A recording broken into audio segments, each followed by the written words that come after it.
La facture, émission 641. Aujourd'hui, on le prend pour un autre et pas n'importe lequel. Moi, je veux juste avoir la paix, je veux juste être tranquille, je veux arrêter de me faire arrêter tout le temps. Il fuit son passé douteux au Québec et devient podologue en Ontario. Aussi, attention aux 3 lettres USD.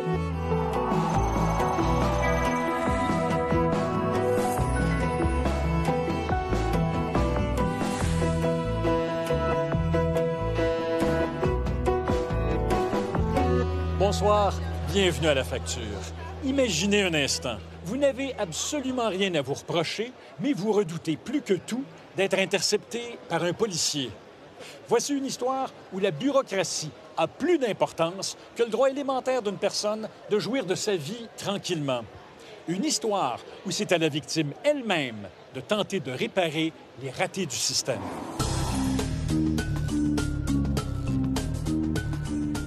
Presque à chaque fois où je me faisais arrêter au Québec, là, on me disait « Ah oui, là, il s'est fait faire tatouer les ailes d'un ange dans le dos. Ah oui, là, il s'est fait faire un autre tatou. Je pense que c'est sur le bras. » Ça a l'air que sa fiche signalétique évolue au fil des tatous. Il y a erreur sur la personne. On le prend pour un autre au passé trouble. Un homme tatoué qui vient le hanter régulièrement. La cause? Des banques de données pas assez fiables. J'avais rien à voir là-dedans. C'était pas Marc-Albert Paquette, c'était pas moi. C'était Marc-André Paquette. Je trouve ça choquant parce que ça me paraît être une violation assez caractérisée des droits fondamentaux de la personne. Je venais juste de commencer ma carrière d'enseignant et puis c'était le congé de l'Action de grâce. Alors j'en ai profité pour faire un road trip avec un ami dans le nord du Québec. Nous sommes en 2003.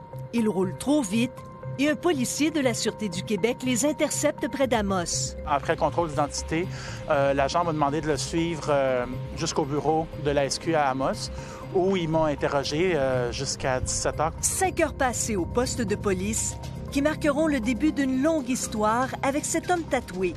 Un homme qui a presque le même nom que lui et la même date de naissance. Et surtout, qui a des problèmes avec la justice. Mais là, il faut comprendre que le policier, lui, a des motifs raisonnables. Il doit procéder, il n'a pas le choix. Si l'arrestation était inévitable, le capitaine Guy Lapointe de la Sûreté du Québec reconnaît qu'elle a pu être difficile à vivre.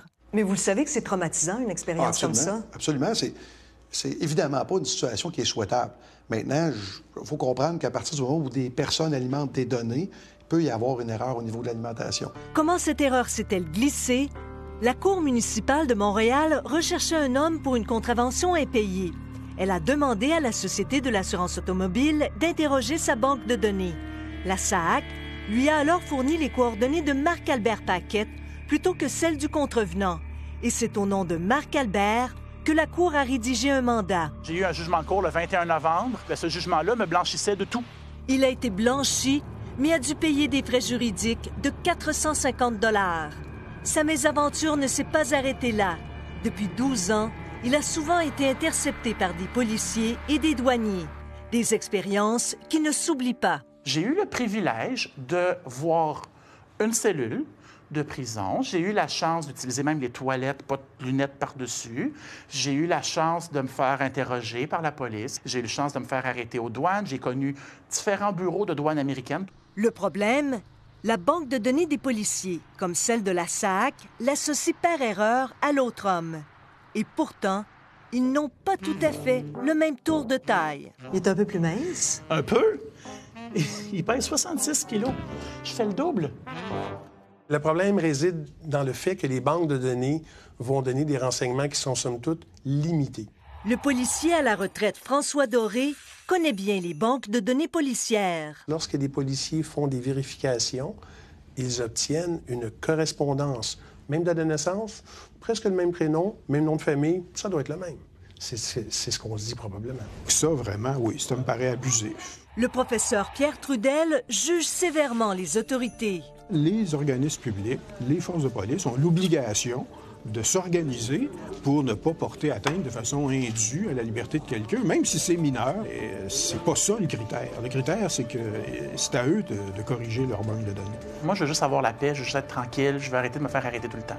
Il s'adresse à des policiers et des organismes publics et privés, mais cela ne change rien. Un jour, il reçoit un conseil étonnant. À ce moment-là, on m'a recommandé de changer mon nom. Non. Non. C'est mon nom. Pour dire à quelqu'un qu'il doit changer de nom parce que le système est trop mal fait pour qu'on puisse le reconnaître correctement, j'avoue que ça me jette à terre, carrément. Non seulement cet enseignant désire garder son nom, il veut aussi qu'il reste sans tache. La seule chose qui fait que je peux travailler avec ces enfants-là, c'est que le fait que mon nom soit propre, qu'il n'y ait pas de casier qui soit attaché à ce nom-là. En matière criminelle, en matière de mandat, la base de données, elle appartient à la GRC. Moi, le conseil que je donnerais à monsieur aujourd'hui, si on lui parle toujours de son casier judiciaire, c'est de s'adresser à la GRC. Nous avons tenté sans succès de parler à la GRC des difficultés avec les banques de données policières. Par courriel, elle nous a informé qu'elle offre un service de confirmation de l'identité des personnes dont les noms sont semblables à d'autres personnes qui ont un casier judiciaire. Ça me paraît être un moyen complètement démesuré et complètement inapproprié pour résoudre la difficulté. Autrement dit, au lieu de corriger leur banque de données, ils mettent encore une fois sur le dos du citoyen le fardeau de littéralement venir dire « Vous savez, j'ai rien commis ». Marc-Albert Paquette est tellement excédé qu'il accepte de porter ce fardeau. Il va faire prendre ses empreintes digitales et sa photo pour obtenir le document de confirmation d'identité de la GRC. Ça vous a coûté combien, tout ça? 95 $ taxes incluses. Ça prouve que vous n'avez aucun casier judiciaire. Exactement. Oui. Donc, vous allez montrer ça à la douane dans quelques minutes. Je présente ça avec mon passeport et puis on va voir qu'est-ce que ça donne. Bonne chance. C'est l'heure de vérité. Le document va-t-il satisfaire les Américains? J'ai quand même eu les questions. On m'a demandé si je m'étais fait arrêter ou si j'étais passé devant un juge. Donc, c'est les mêmes questions qu'on m'a posées par le passé. Mais le ton était plus cordial. Des douaniers plus sympathiques qui l'ont tout de même retenu pendant une demi-heure. J'espère qu'un jour, ça va être de l'histoire ancienne. Son histoire avec l'homme tatoué n'est donc pas encore terminée. C'est le temps pour le divorce, là. C'est beau. On a une histoire commune qui a duré, 12 ans, 13 ans, là? C'est le temps que ça achève. Encore aujourd'hui, 12 ans plus tard, la banque de données de la SAQ affiche les informations sur Marc-Albert Paquette quand on l'interroge sur l'autre individu, au passé beaucoup plus lourd. Réponse là-dessus de la SAQ, chaque année, nous recevons près de 3 millions de demandes des organismes judiciaires. La situation de M. Paquette est exceptionnelle. Après la pause, un podologue au passé douteux. Je vous dirais qu'on avait raison de vouloir lui refuser le permis de pratique. Dès cette première consultation, Pierre Dupont recommande à Erika de procéder à une chirurgie, soit l'insertion d'un implant du nom de Hyprocure.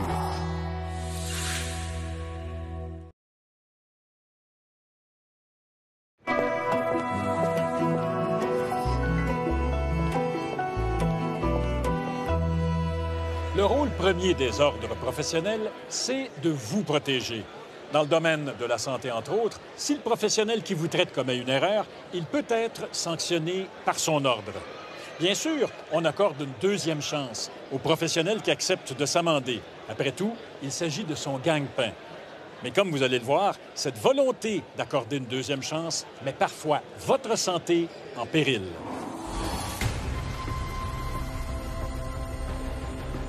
Quand il était fini, j'étais complètement en larmes. J'étais en douleur intense.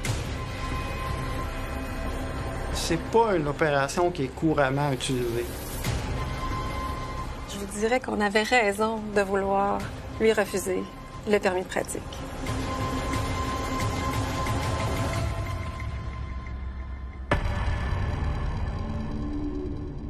Erika Brathwaite a toujours eu les pieds plats, une malformation qui lui cause différentes douleurs.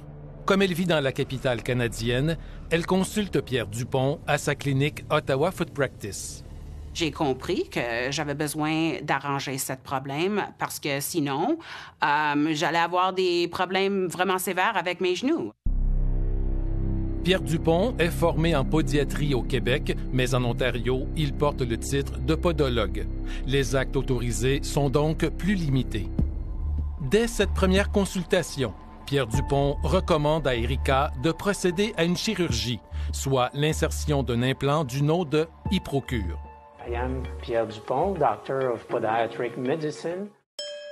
C'est Pierre Dupont lui-même qui va procéder à l'opération. Erika l'ignore, mais son podologue n'y est peut-être pas autorisé. Coût de l'opération, 3 750 $. C'est lui l'expert, alors j'ai écouté ses conseils, il m'a conseillé de faire la chirurgie, alors je l'ai faite. L'opération consiste à faire une incision sur le côté du pied, à creuser un chemin jusque dans les articulations situées entre l'os talus et l'os calcaneum, puis à insérer une sorte de vis entre ces deux parties osseuses.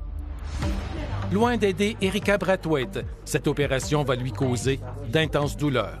C'était horrible. Même juste pour me mettre debout, j'avais des douleurs intenses dans ma cheville. C'était intolérable. C'est à l'Université du Québec à Trois-Rivières, en 2010, lors d'un changement de carrière, que Pierre Dupont a terminé sa spécialité en podiatrie. De façon générale, on va arriver à contrôler ce genre de symptômes-là autrement que par une intervention ostéo-articulaire. Sébastien Hens dirige le département. En général, dit-il, pour traiter les pieds plats, il faut commencer par offrir des solutions moins invasives, telles qu'une orthèse, une attelle ou un soulier adapté. L'opération, c'est pour les quelques cas qu'on ne réussit pas à traiter de façon conservatrice. Donc, ce n'est pas la première chose que vous ferez? Non. Il est d'autant plus surpris que l'insertion d'implants ne fait pas partie de son programme d'enseignement de la podiatrie. Pour pouvoir procéder à ces procédures-là, ça prend une formation extradoctorale, c'est-à-dire postdoctorale, sous forme d'une résidence en milieu hospitalier ou l'équivalent en chirurgie ostéo-articulaire.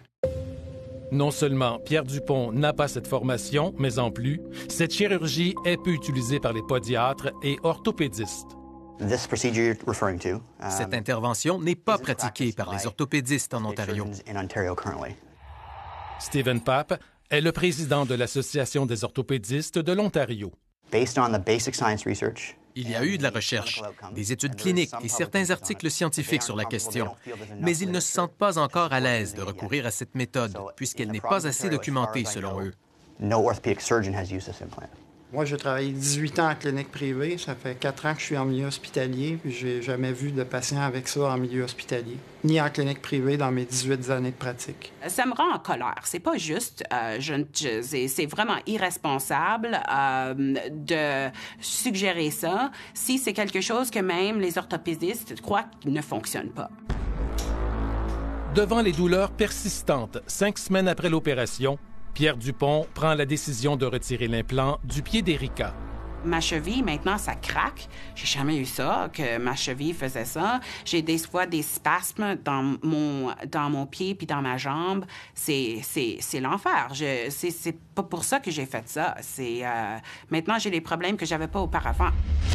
Mais qui est Pierre Dupont? Je suis morte. Je suis venu, je fais de la mort, là. Pierre Dupont est ce dentiste de Québec dont la pratique qualifiée de dangereuse a entraîné sa radiation à vie en 2005. Il avait alors plaidé coupable à 33 chefs reliés à une dizaine de patients.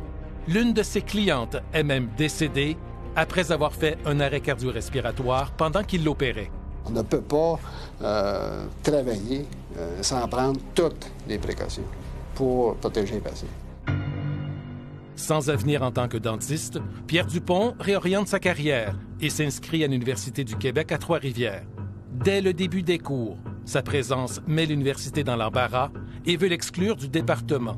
Pierre Dupont va se battre jusqu'en cour d'appel pour conserver sa place. Il obtient son doctorat en podiatrie, mais il n'en a pas fini avec la justice. Martine Gosselin est la directrice de l'Ordre des podiatres du Québec. Même s'il était détenteur de son doctorat, on pensait que lui donner un permis, puis lui permettre d'exercer à titre de podiatre, risquait, pour le public, de présenter les mêmes éléments de dangerosité que dans sa pratique de dentiste.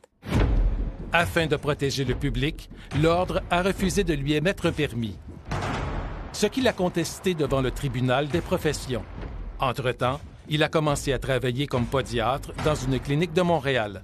L'Ordre des podiatres porte donc des accusations de pratique illégale contre lui. Il a travaillé à titre de podiatre, exercé à titre de podiatre. Sans permis. Touché à des patients sans permis avant de devenir podiatre, oui. Le tribunal des professions a ordonné qu'on lui émette un permis. Mais devant les accusations de pratique illégale, il a démissionné 4 mois plus tard. Lorsque M. Dupont a démissionné de l'Ordre, on était satisfait. Il ne pratiquait plus on a décidé de ne pas poursuivre monsieur. Persona non grata, Pierre Dupont quitte alors le Québec, où il trouve en Ontario un ordre professionnel plus complaisant envers lui. Pour l'admettre, l'Ordre des podologues a enfreint son propre règlement. Un candidat ne doit pas avoir été reconnu coupable de mauvaise conduite professionnelle à l'extérieur de l'Ontario dans une profession reliée à la santé. Ça me met en colère, vraiment, parce que je pensais qu'il était vraiment là pour nous protéger. Pierre Dupont. Oui, M. Dupont, François Dallaire. Je suis journaliste à l'émission La Facture de Radio-Canada. Allô? Pierre Dupont a-t-il seulement le droit d'insérer des implants dans cette partie du pied? La loi ontarienne qui encadre les podologues prévoit qu'ils peuvent pratiquer uniquement des incisions dans le tissu sous-cutané, une sorte de tissu mou.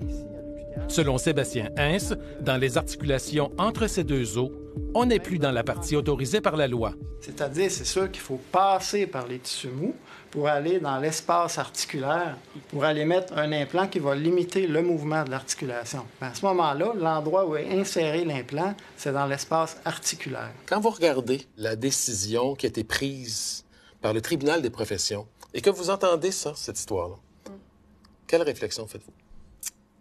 Bien, je vous dirais qu'on avait raison de vouloir lui refuser le permis de pratique.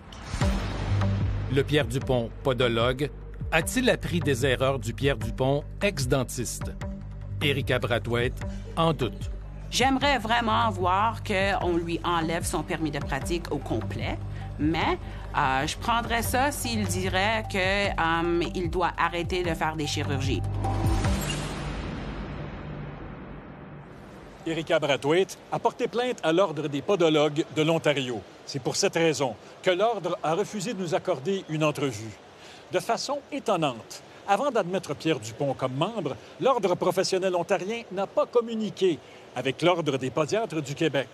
Ce genre de démarche fait pourtant partie des politiques habituelles de ces organisations.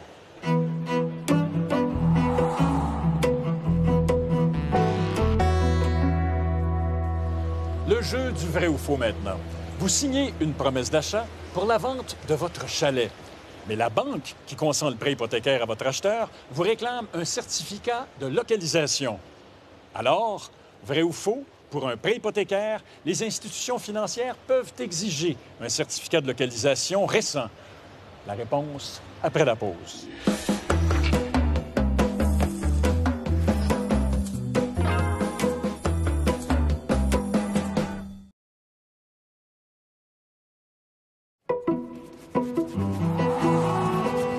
Je m'appelle Harry et vous regardez La Facture. Vrai ou faux? Pour un prêt hypothécaire, les institutions financières peuvent exiger un certificat de localisation récent. Vrai. Le certificat de localisation doit être à jour et c'est au vendeur de démontrer l'exactitude des informations qu'il contient. Pour nous joindre, composez le 514-790-2636 ou le 1-800-790-2636. Notre huard a perdu beaucoup de plumes, c'est le cas de le dire. Vous le savez, quand on voyage, ça frappe fort. Mais on n'a pas besoin toujours de se déplacer physiquement pour se rendre compte de la faiblesse de notre dollar. Naviguer sur l'Internet, entre autres par le biais de nos achats en ligne, peut aussi nous rappeler cette dure réalité. Marcel et Sophie rêvent depuis toujours de voir Céline Dion en spectacle. Ils sont tout excités quand ils voient son spectacle annoncé au Centre Bell. Marcel se précipite sur son ordinateur pour acheter des billets. La facture est salée, 512 $ pour 2 billets. Marcel se dit que pour Céline Dion, ça vaut le coup. Mais une mauvaise surprise attend Marcel lorsqu'il reçoit son compte de carte de crédit. Le prix des billets était indiqué en dollars américains. Les billets à 512 $ lui reviennent donc à 707 $ canadiens. C'est dur à avaler. Que s'est-il passé? Sur Google, au moment d'acheter ses billets, Marcel a tapé « Centre Bell ». Or, sans qu'il s'en rende compte, le moteur de recherche l'a plutôt orienté vers le site d'un revendeur de billets américain. Trop énervé, il n'a pas vu qu'il faisait son achat en dollars américains. Le fin mot de l'histoire, pour payer le bon prix, assurez-vous d'être sur le bon site. Et méfiez-vous des 3 lettres USD, US Dollars. Il y a 2 semaines, nous vous avons parlé des nombreux malheurs de la Fiat 500 2012. À la suite de notre reportage, nous apprenons qu'Isabelle Comtois a réussi à s'entendre avec son concessionnaire. Celui-ci a repris son Citroën et a effacé sa dette. Elle a acheté un Jeep à la place. Quant à l'autre propriétaire d'une Fiat 500 2012 dans notre reportage, Alexandre Ligaud, il a lui aussi pu rendre sa voiture. Il en achète une neuve avec 4 ans de garantie pour 40 $ de moins par mois. Voilà, c'était la facture, où que vous soyez, même à l'île de la Réunion, d'où vous nous écrivez parfois. Merci beaucoup d'avoir été là. Voici ce que vous verrez la semaine prochaine.